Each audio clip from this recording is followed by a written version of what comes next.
I don't know that. We'd have gone to a bigger area.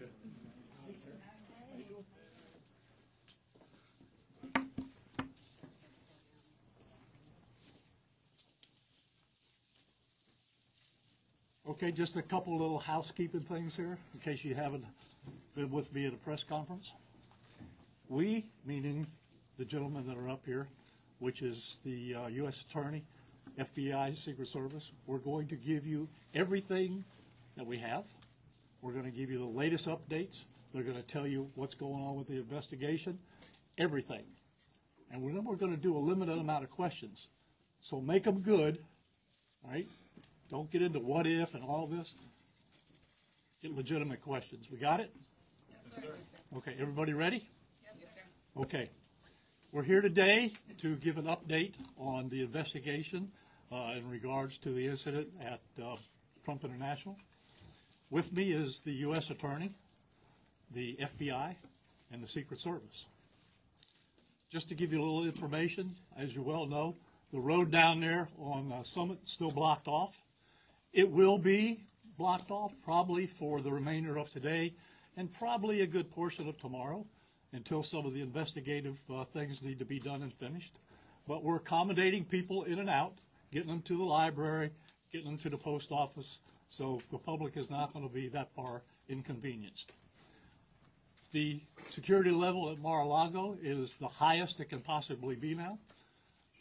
The road closures are back in place and will remain there. The checkpoints are in place. And my commitment to the Secret Service is to give them every possible resource from PBSO.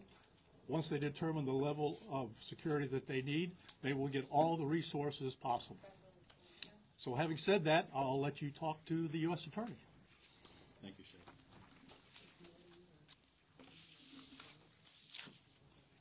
Good afternoon. Thank you for joining us today. My name is Markenzie Lapointe. I am the United States Attorney for the Southern District of Florida. I want to start by expressing my deep gratitude to Sheriff Rick Bradshaw of Palm Beach County Sheriff's Office for hosting today's press conference and for his department's assistance with this matter. I'm truly grateful for your leadership, sir. I'm also pleased to be joined by our partners in federal law enforcement from the FBI and the United States Secret Service, and also from ATF. Joining us today for comments and announcements are Special Agent in Charge Jeffrey B. Veltri of the FBI Miami Field Office, and Acting Director of the U.S. Secret Service, Ronald Rowe. I want to also thank the men and women in law enforcement who have been working around the clock in the initial phase of this ongoing investigation. Our partners include federal and local authorities who effectuated the apprehension of the defendant and have aided in ensuring federal charges were filed against him. We're here to announce that Ryan Routh, 58 years old, of Hawaii, has been charged by a criminal complaint in the Southern District of Florida with firearms offenses related to an incident which occurred yesterday at Trump International Golf Course right here in West Palm Beach. Routh was charged federally with possession of a firearm by a convicted felon and possession and receipt of a firearm with an obliterated serial number. He had his initial appearance today before Magistrate Judge Ryan McCabe in the federal courthouse in West Palm Beach. According to the allegations in the complaint, a U.S. Secret Service agent walking the golf course perimeter saw what appeared to be a rifle poking out of the tree line. After the agent fired a service weapon in the direction of the rifle, a witness saw a man later identified as Routh fleeing the area in the tree line. Routh was later apprehended by officers from the Martin County Sheriff's Office in coordination with the Palm Beach County Sheriff's Office. The complaint alleges that in the area of the tree line from which Routh fled, agents found a digital camera, a backpack, a loaded SKS-style rifle with a scope, and a black plastic bag containing food. The serial number on the rifle was obliterated. According to the complaint, Routh was convicted of felonies in North Carolina in December 2002 and March 2010 and therefore was prohibited from possessing a firearm. The FBI is leading this investigation, this ongoing investigation. As the Attorney General stated earlier today, the FBI is continuing its investigation of this incident as an assassination attempt upon the former president. The investigation remains at its early stages. The entire Justice Department and the national security partners to fully investigate and prosecute this matter. The charges we're announcing reflect the strong collaboration of the agencies represented here. The U.S. Attorney's Office, the Department of Justice, unable to carry forth our mission without the invaluable assistance of our federal, state, and local law enforcement partners. I'd like to thank the Bureau of Alcohol, Tobacco, Firearms, and Explosives, and we have Chris Robinson here, Special Agent in Charge, and your Secret Service for the invaluable assistance they are providing, they have been providing. I would also like to recognize the Palm Beach County and Martin County Sheriff's Offices for apprehending the defendant. Again, without the local authorities to assist in those things, it would be literally impossible to accomplish the things we're able to accomplish on the federal side. I want to personally express my gratitude to the attorneys with the U.S. Attorney's Office for the Southern District of Florida and the Counterterrorism Section of the Justice Department's National Security Division for their nonstop work over the last 24 to 30 hours. Together, we will continue to work tirelessly to ensure accountability and the pursuit of justice. At this time, I will invite FBI Special Agent in Charge Jeff Veltri to the podium. After Special Agent in Charge Veltri completes his remark, Acting Director of the U.S. Secret Service, Ron Rowe, will provide remarks before we open the floor for a few questions. On our end, given that this is a pending matter before the court and the investigation is ongoing, all comments will be limited. Thank you very much.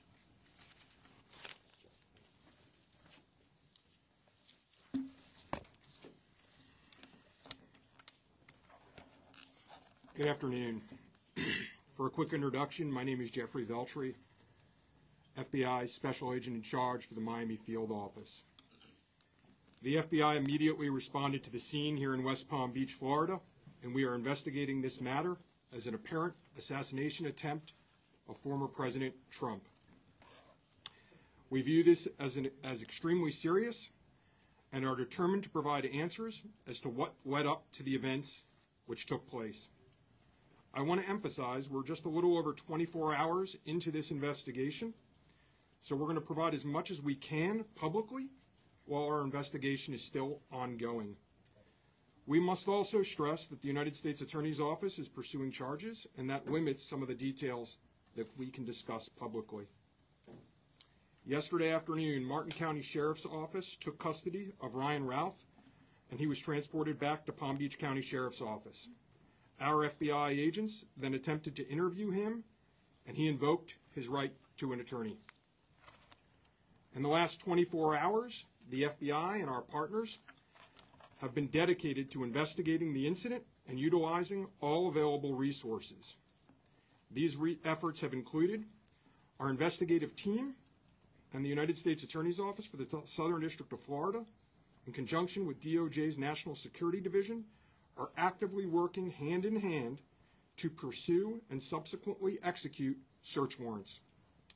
Thus far, the warrants include a video recording device, subjects' cellular devices, a vehicle, and other electronic devices located at previous known addresses. We are coordinating with the United States Secret Service to complete numerous interviews of agents on scene. We have also interviewed 7 civilian witnesses at the scene, and that is just the beginning. Our FBI's Honolulu and Charlotte field offices have initiated interviews of several family members, friends, and former colleagues of the subject. FBI has deployed several specialty teams and assets from FBI headquarters and our lab division in Quantico to include evidence and critical incident response personnel. The evidence response team is collecting and processing multiple evidentiary items. These range from the rifle, which is an SKS model with a scope and obliterated serial numbers, to 2 bags, the subject's electronics, and what appears to be ceramic tiles.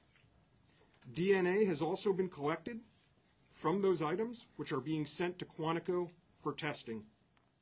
We will also process the subject's vehicle for evidence.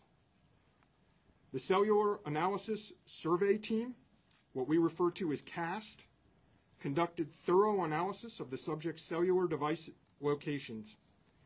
The CAST analysis aligns with witnesses' account of the subject's presence at the scene both before and around the time of the incident on September 15th.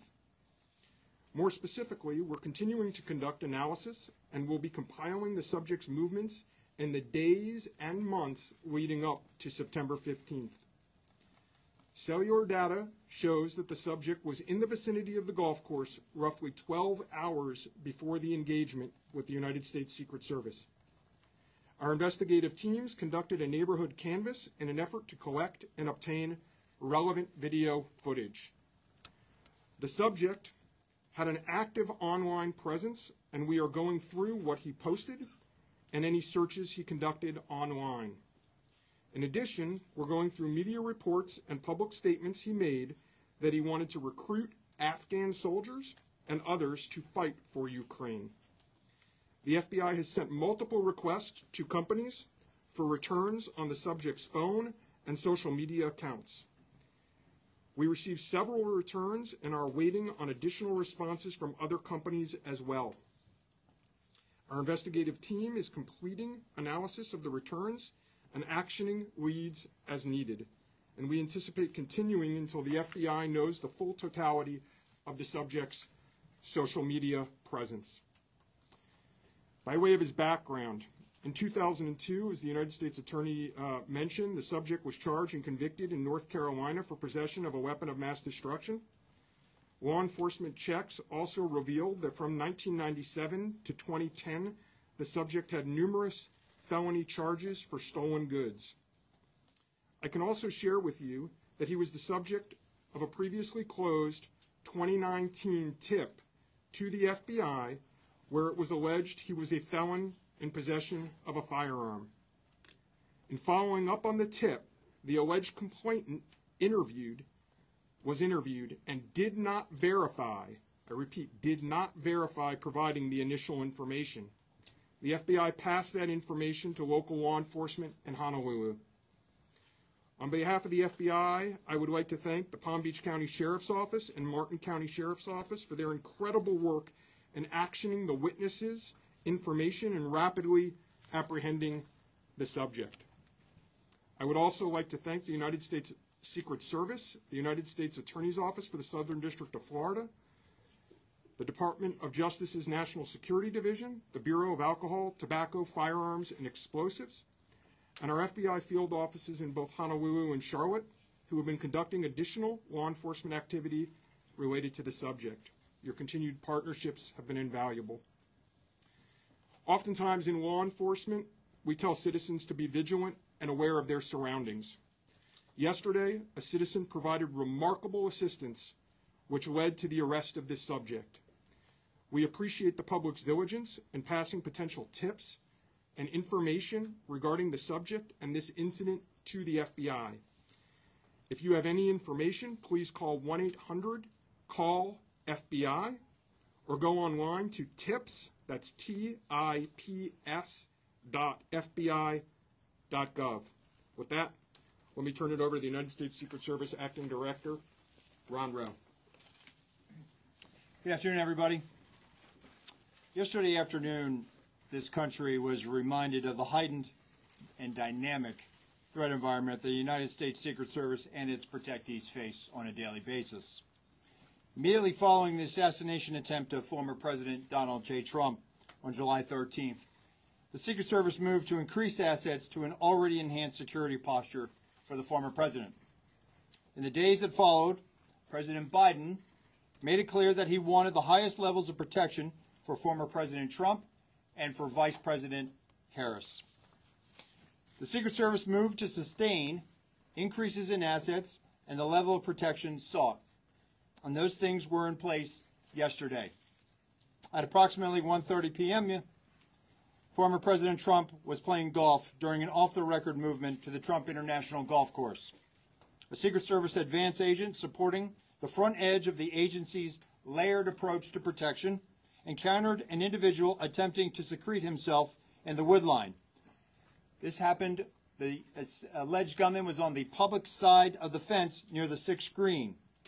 A layered approach of security is integral to the Secret Service's protective methodologies, and it's also the key to our success.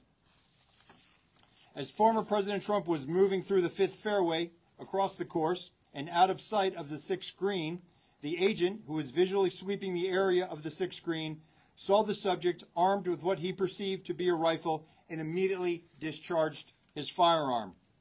The subject, who did not have line of sight to the former president, fled the scene. He did not fire or get off any shots at our agent. With reports of gunfire, the former president's close protection detail immediately evacuated the president to a safe location. The protective methodologies of the Secret Service were effective yesterday. The former president's protective apparatus allowed for the early identification of the threat and led to a safe evacuation. The increased assets directed by President Biden were in place yesterday. These included the counter-sniper team elements, counter-surveillance agents on the exterior, counter-assault teams partnered with local tactical assets from the Palm Beach County Sheriff's Office, and counter-unmanned aerial system elements. All of these entities were present yesterday. And while all of these assets were in place, as I've said publicly, we must satisfy the basic requirements of the Secret Service's protective methodologies. In partnership with local law enforcement, we did just that. And the agents' hypervigilance and the detailed swift action was textbook. And I commend them and our partners for an exemplary response in keeping former President Trump safe.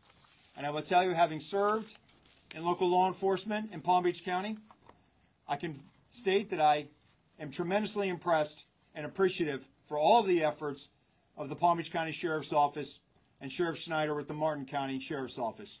But what was critical to this was the quick reaction, the response, the hypervigilance of the men and women of the United States Secret Service, who since July 13th have been rising to meet an unprecedented and hyper-dynamic threat environment. And they are rising to this moment, and I could not be more proud of them and the way they have executed, not only yesterday, but what they're doing today and what they are doing tomorrow and what they will always do because it is their duty. Thank you. Okay. All right. We'll slow here, folks. All right. Don't everybody do it at once. Ask who you want to answer the question, and then give the question. I have a question for you, Director. Yes, ma'am. Is there any evidence to suggest that the suspect knew that Donald Trump would be on the golf course at that time? And was the golf course searched thoroughly before the former president's arrival? So at this time, it was an off-the-record movement, meaning it was not on the former president's official schedule. And what I go back to is the layered approach. The elements and the methodologies of the Secret Service. There was a front element. It did its job in sweeping ahead of the president. That's what identified this individual who was in that wood line. And the swift action of that agent doing his job, pushing out ahead, sweeping while the president was behind him several hundred yards and several holes away, out of sight from the gunman, did his job. And that was what alerted the detail, and the swift action is what triggered that. On the first question, was there any evidence to suggest that the suspect knew that Donald Trump was going to be on that golf course at that time? Based on what I know now, and it's an active investigation, I don't have any information on that. Director, how many times did your agents go around the perimeter and scope out the golf course during the 12 hours that this guy was holed up in the shrubbery? So this was an off-the-record movement. It wasn't a site that was on his scheduled. It wasn't part of his schedule. So there was no posting up of it because he wasn't supposed to have gone there in the first place.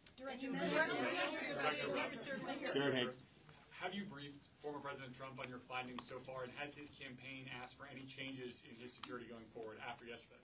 So, sorry. So I've had a conversation with the former president. we've explained and we've worked with the campaign, the president is aware that he has highest levels of protection that the Secret Service is providing him. Specific reaction to what we saw yesterday? We constantly evaluate based on threat. And yesterday what we show is that our agents and our protective methodologies, and there's a lot of tactical assets in place, things that have been put in place as a result of what happened 60 days ago, those elements are working, and that demonstrates the redundancies that we have. And so we constantly evaluate. We'll of course look at this and see what lessons learned from it, but as of right now, we are constantly evaluating that threat. And if we need to ratchet up additionally, we will. Yes, sir. Do we know when Routh arrived in Florida in general, when he arrived in Palm Beach, the area? That's a question probably for the Specifically, and FBI. if he's been at the golf course prior to this scoping it out. We're in the process of collecting a lot of evidence, and that will be part of that investigation to determine his whereabouts going back quite some time. Do you have any detail on where he might have gotten the gun? That's part of the investigation as well. Again, that's going to be a little bit challenged until we're able to determine the serial number on that gun. So we're hopeful to Do be we know able where to he spent the night due to mental illness? We're still looking into that. The sheriff mentioned about the highest level of protection that they would lock down the golf course. Was that a miscommunication then, being that President Biden ordered the highest level of protection? Okay. So here's the deal. When it comes to Secret Service protection, we provide the highest level. So, for example, yesterday, counter-assault team elements. I'm not going to go into the number of personnel that we have out there, but we have the highest levels from Secret Service. When we work with the Palm Beach County Sheriff's Office, like, for example, yesterday, during that emergency action response, we had their local tactical team assets partner with our local tactical team assets. We had their helicopter up in the air, providing us 360 and situational awareness of the overhead for if there were any potential threats coming at us. So what we did yesterday was exercise our emergency plan based on the number of tactical assets and the highest level of protection that we are providing. The sheriff and I have talked. Now, clearly, when you go down Southern Boulevard right now and you try to get over to Palm Beach and you see the robust presence that's existing outside of Mar-a-Lago, the heavy uniform presence, the additional assets of the Secret Service. And for those of you that were here in 2017, when the president was in office, when you look at that footprint now and you look at it today, there's not much difference there. There is heavy uniform presence out there. And again, what I go back to is yesterday was an off-the-record movement. Off the record. And the president wasn't even really supposed to go there. It was not on his official schedule. And so we put together a security plan, and that security plan worked. In terms of him being in the vicinity, Special Agent Daltrey, in terms of him being in the vicinity, based on his phone records, is there any evidence to show that Routh was in the vicinity in the area before Sunday? And when you say in the vicinity, does that mean right there at that spot in those bushes, or could it have been, down the street at a restaurant? It was in very close proximity to where he was spotted by the Secret Service. In terms of your first question, whether he was there earlier, our investigation is still looking to determine that.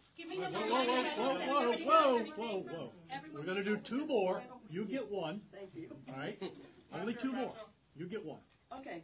We understand that the Secret Service has asked Congress for additional resources since the Butler rally. Have you received those resources yet? So thank you for that question. So we are working. Look, the Secret Service operates under a paradox of zero-fail mission, but also that we have done more with less for decades. And this goes back many, many, many, many decades, right?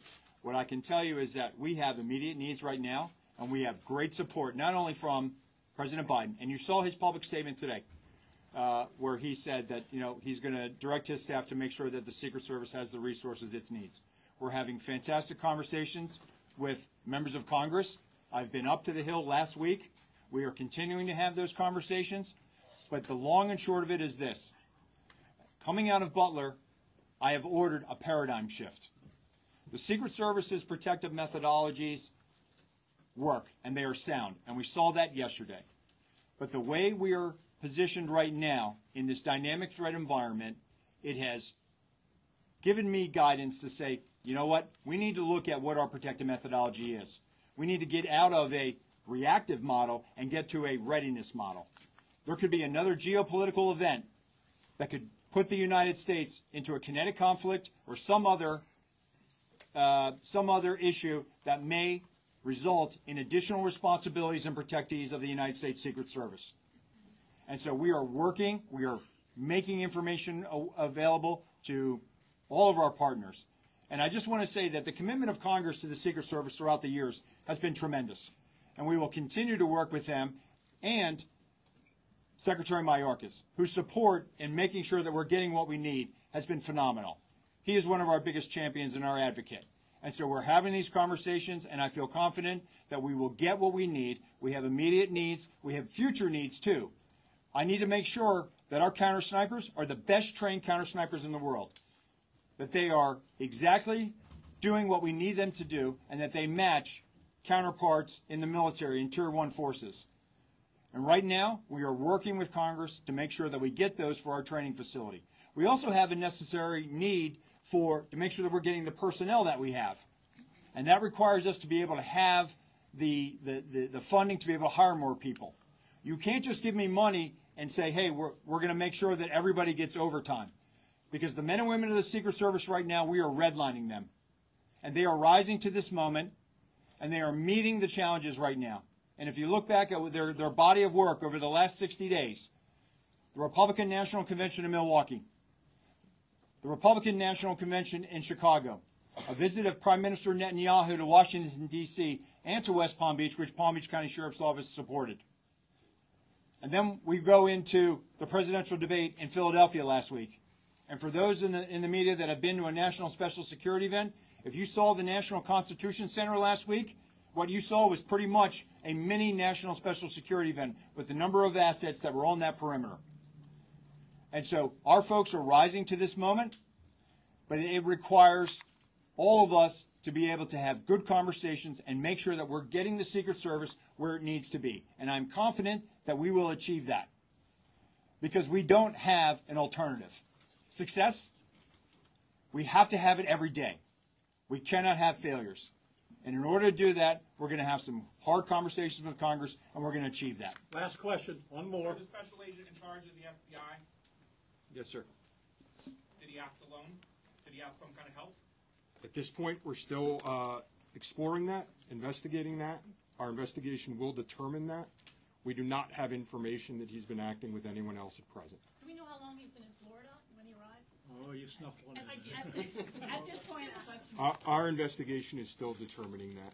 Thank you. Anyone see him? All right. How was he able to get Anyhow, How was he able to get away? that's it. We're not going to do any more. All right, you got a lot of information there. The last thing I will tell you is, like the director of the Secret Service says, you know, the president called me last night, President Trump. He thanked me for everything that we did along with the Secret Service. He knows we work great together, and he feels safe. That's important because he is. And what we did yesterday proves that the system can work because the suspect didn't even get close to getting a round off, and we apprehended him and brought him to justice. So we're very, very proud of that. Thank you, folks, for being here.